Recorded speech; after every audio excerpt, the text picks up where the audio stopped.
JP, man, good to see you. Good to connect. ¿Cómo está hoy? Bien, gracias, hermano. Thank you. So listen, un saludo a Sam Para porque lo conectó a nosotros. He connected us both. So for our viewers, give us a little bit of your story, where you're from, and you obviously have a big family history back in Mendoza, Argentina. But yeah, tell the viewers who you are, your story. Okay, so full name Juan Pablo Valot. People call me JP here, so shorted for Juan Pablo. And so I born and raised in Mendoza, Argentina, the wine country. And I went to college down there. I graduated in 2001. And right after that, I took an internship to come to Oregon. And I worked back and forth. So I did 2 harvests for 3 years, which is kind of crazy now, but I got more energy back in that time until 2003 that we decided to settle here in Oregon. Why Oregon? ¿Por qué Oregon? Well, actually, my idea, it was actually Napa. But in the time that I had to arrive to Napa, I had a trip to Europe. And we were there with my classmates from college. And so the other option they gave me was either come to Washington State or Oregon. And then when they say Washington, I didn't know there was a Washington State. I thought they were talking about Washington, D.C. So I said, I'm not going that way. So I had a few friends that actually came to Oregon, and they talk about Pinot Noir, how beautiful was the valley. Back in 2001, Pinot Noir in Mendoza, at least, it was only for the sparkling wine. So I've never seen red Pinot Noir before. So I said that was a good experience for me to work with a different variety.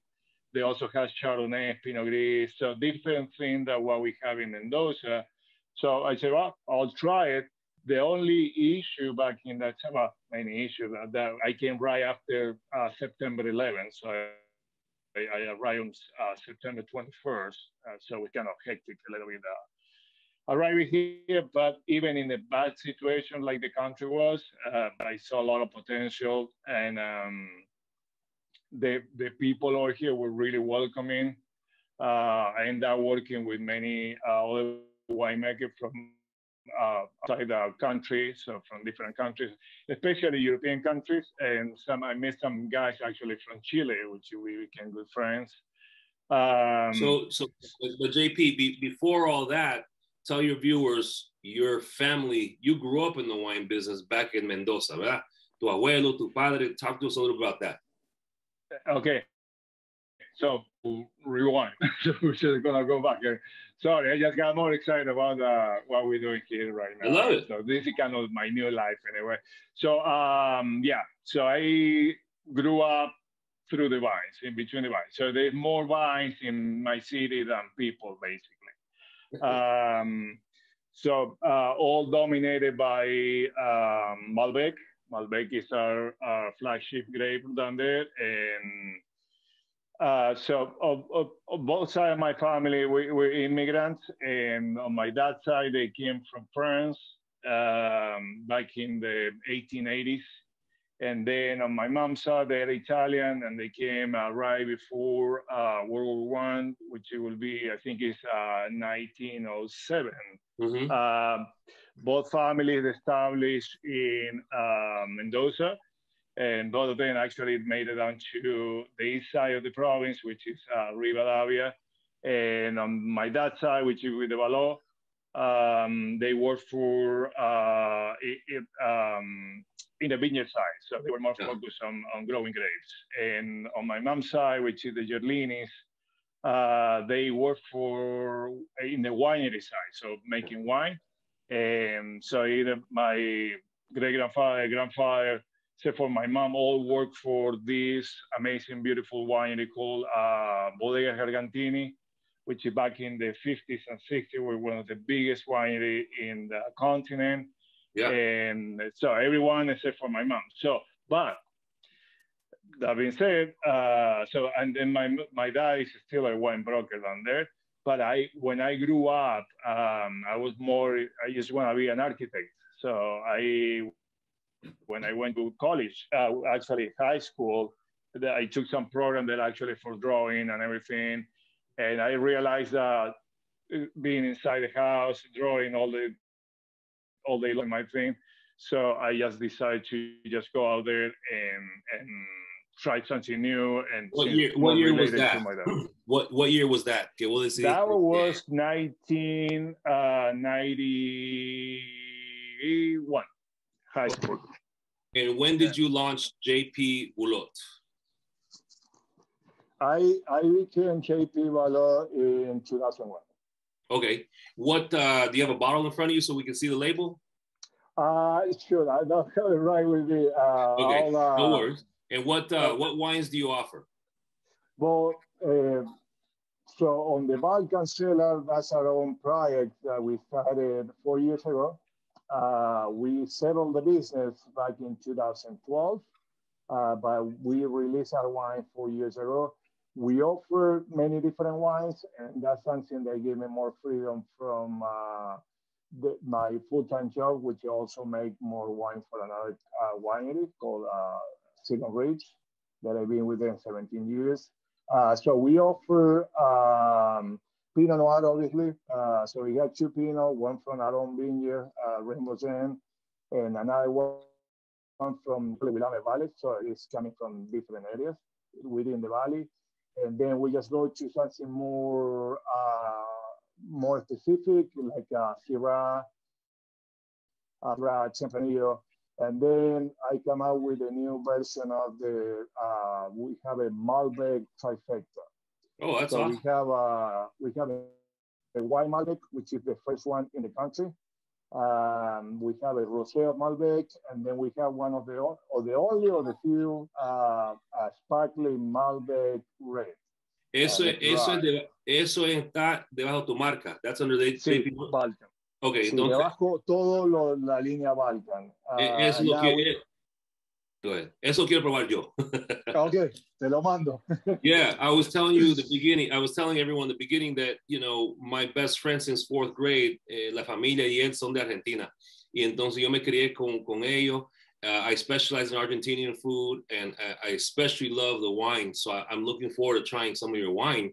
Ahora, it's interesting because very few winemakers que son Latino, and even less aquí en los Estados Unidos que son de Argentina, right? So this is awesome. What is your favorite Argentinian meal to pair with wine? Porque vos sabés que comida y vino, yeah. Well, it will be asado. Okay. But also empanadas, chorizo, choripan. I mean, unless the wine wasn't good enough, and I had some bad wine too. So back in college, we were drinking mostly, high school, we were doing beer.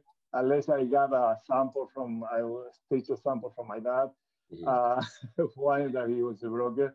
But when we got to college, so our own university, it has its own, her own bodega.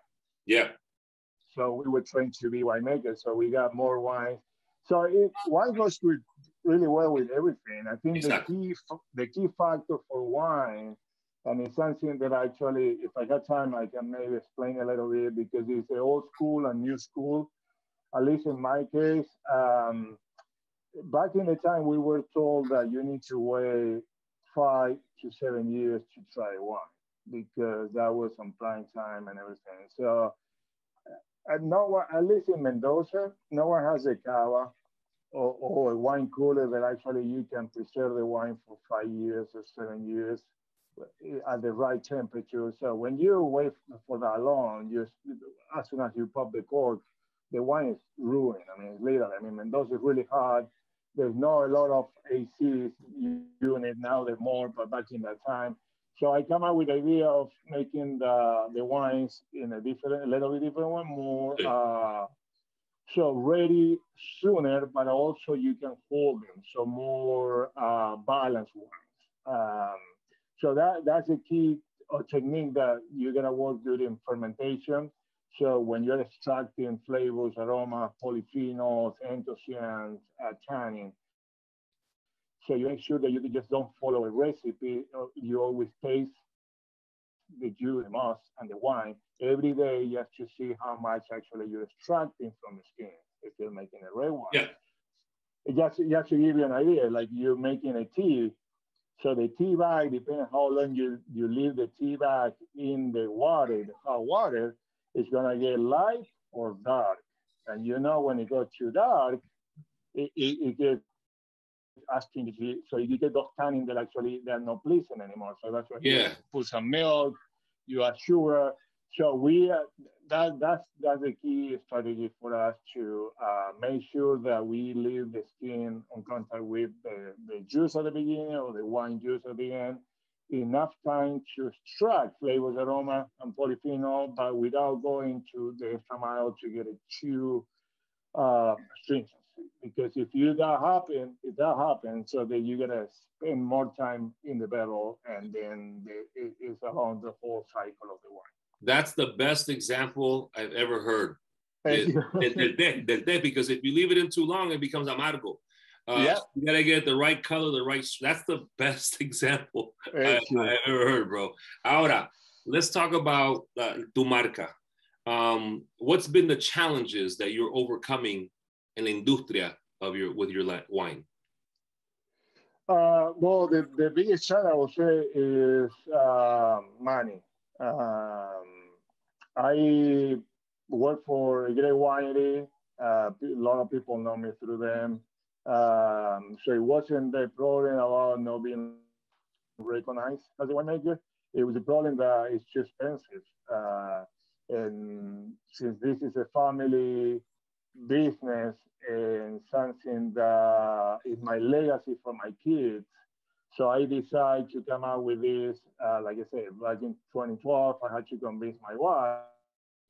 The first issue was convince my wife, and that's true. So she wasn't thrilled about the idea of because she had a full-time job teaching at Western Oregon University, and I had a full-time job making wine. But this is a dream that actually was my dad's dream. That when I decided to go to college for winemaking, he thought we can have a business together. So, but as soon as I moved up here, it kind of killed that dream, and I decided that I had a chance to do it here. But it is more, it's small, so in order that we don't have to ask for money. So everything is around money, and we go that way. So I don't wanna spend the brand. I just wanna keep it tight. We make 100, 150 cases of each wine. It's not a lot.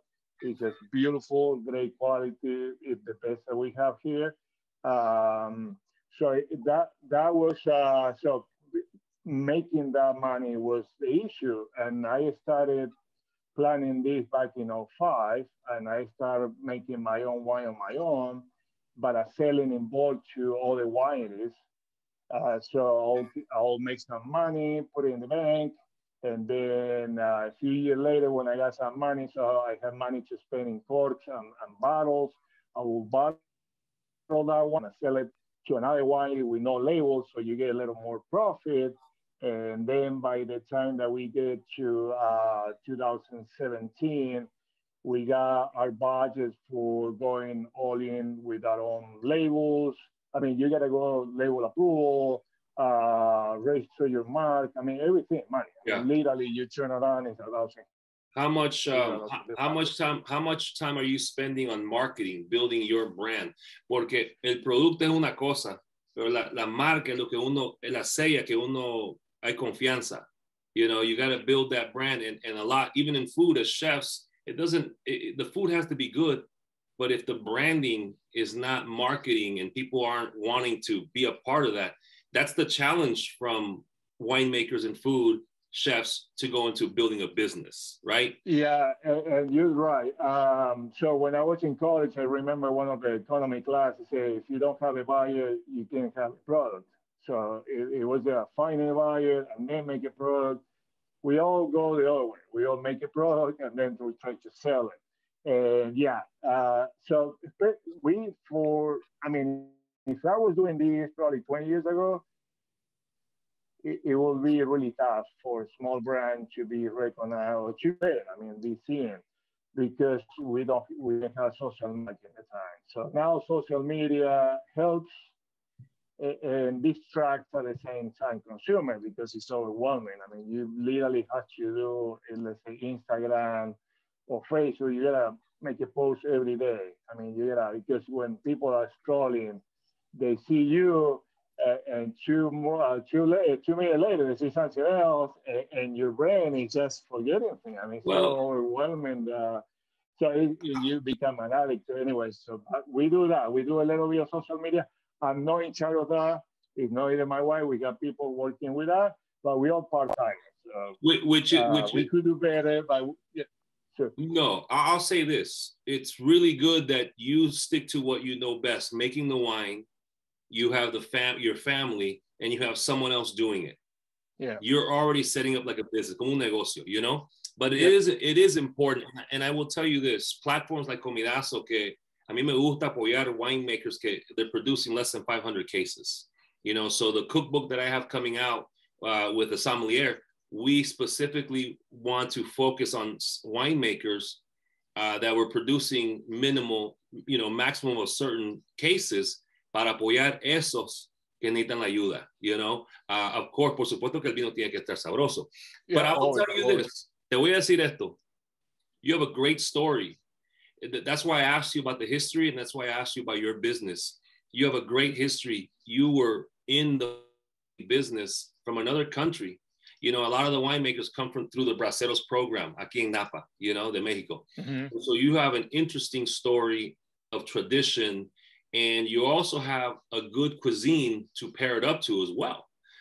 Porque el asado no es tan común, you know, we know it, but right now, instead of going to a fancy steakhouse, a very good Argentinian asado with a delicious varietal of different wines, not just Argentinian wines.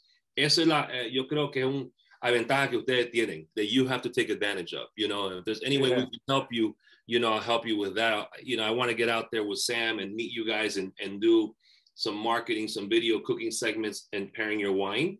So we have to do that, man. We have to do that. Ahora, la última pregunta. It's the world is ending. El mundo se está acabando. And which wine would you pair with it on this earth with you and your wife and your family? If the world is ending, and if you look at the news today, it looks like yeah. I won't be thinking I just want to have my family next to me, and whatever we got on the table, we'll bring that. Okay. If they wine, I will be pleased, but I don't. If they're in the world and I have my family, I don't care about anything else. Okay, let's do this. Empanadas fried or baked? Baked. There you go. I like both. Let me take that. So my wife is from Puerto Rico, so they do fried. I love it too. I don't settle. So this is one of, if you compare, if I was me 20 years ago in Argentina, I would say baked. But if I'm here, that I got to try different wine and decide. I mean, so many different varieties that are beautiful, amazing. If they are done the right way. Exactly. The same like food. Styles and the US, especially Oregon, that we can actually go to training. I mean, you name it, you can go. If you can afford it, that's the other part. I mean, you need to afford that. But if you can afford it, you can try. You can try every day something, which is amazing. I don't like to compare. I'm not a compare. No, I know I that. like both, but I'm more used to. I'll say this. When they ask me that question, el mundo se está acabando, what's your last meal on earth? Para mí, es un churrasco con chimichurri. There you go. un arroz chino, like fried rice, con tostones. Tostones. And it'll be con un Malbec. That's my last meal, you know. Well, I hope we are nearby because that will be the same meal over here. If we Por are eso, por eso. Entonces, I look forward to meeting you and your family soon, man. And I can't wait to try your wines. And I'm going to make sure our followers follow you and support you. And we can't wait to get you to California, man. Okay, loco. Okay. And thanks for we'll invite you over here. We'll thank Sam Parra again for this opportunity and thank you for having me. Yeah, let's stay in touch. One of the things that I love about my brand is that I'm the one deciding if we want to go this way or other way, so we can support each other. I mean, it's just less bureaucracy between the. I love what you guys do. Chefs are an amazing part of our industry, even when not related directly. But you work with food and wine and food are perfect pairing right there. It doesn't matter what food. So yeah, let's be in touch. Let's connect. And I want to thank your viewers too. And we have our tasting room in Corvallis, Oregon, and anyone nearby, or they can visit our website, valcancela.com, or social media. We'll be in touch, man. This is a great opportunity to meet new people, passionate people, especially you that are connected to the Argentine side. Okay, pues, you take care and we'll see you soon. Thank you again, my man. Thank you. Appreciate it.